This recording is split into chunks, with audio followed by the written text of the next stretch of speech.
पुराने वक्तों की बात है। हिंदुस्तान के एक गांव में एक साधु रहता था।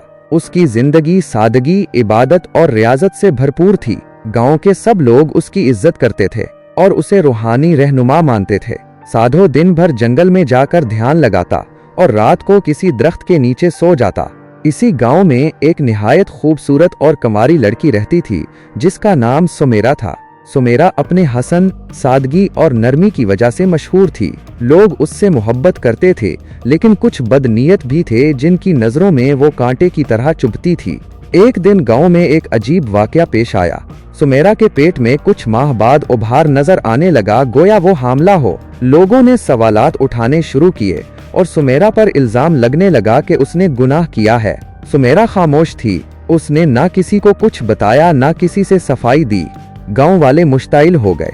वो लड़की को लेकर साधु के पास पहुंचे और कहा, बाबा, ये लड़की गुनाह कर चुकी है, लेकिन ये कहती है कि तुम ही उसके बच्चे के बाप हो, तुम्हें सजा मिलनी चाहिए। साधु ने इस हुजूम की बात सुनी, फिर खामोशी से लड़की की तरफ देखा। वो न गुस्से में आया न सफाई दी, सिर्फ इतना कहा, अच्छा। लोगों ने उसे बुरा भला कहा, ताने दिए और फिर वापस चले गए।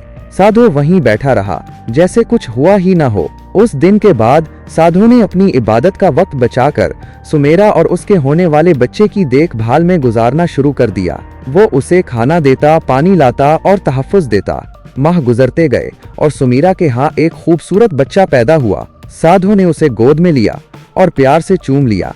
वो बच्चा अब साधु के साथ ही रहता। गांव वाले साधु को गुनाहगार समझते और उससे नफरत करने लगे, लेकिन वो इन बातों की परवाह न करता। तकरीबन 1 साल बाद सुमेरा रोती हुई साधु के पास आई और उसके कदमों में गिर गई। बाबा, मुझे माफ कर दें, मैंने आप पर झूठा इल्जाम लगाया था। जब लोगों ने मुझ पर उंगली उठाई तो मैंने खौफ के मारे आपका नाम ले लिया, क्योंकि जानती थी आप कुछ नहीं कहेंगे। लेकिन सच ये है कि मेरे साथ एक शहर के लड़के ने धोखा किया, वो वादा करके छोड़ गया। साधु ने सुमेरा की तरफ देखा और मोहब्बत भरे लहजे में कहा, अच्छा। फिर वो बच्चा उठाकर सुमेरा की गोद में दे दिया। ये बच्चा तुम्हारा है, अब तुम्हारी जिम्मेदारी है। तुम उसे अपनी मोहब्बत से पाल लो और दुनिया से डरना छोड़ दो। सच छुप नहीं सकता।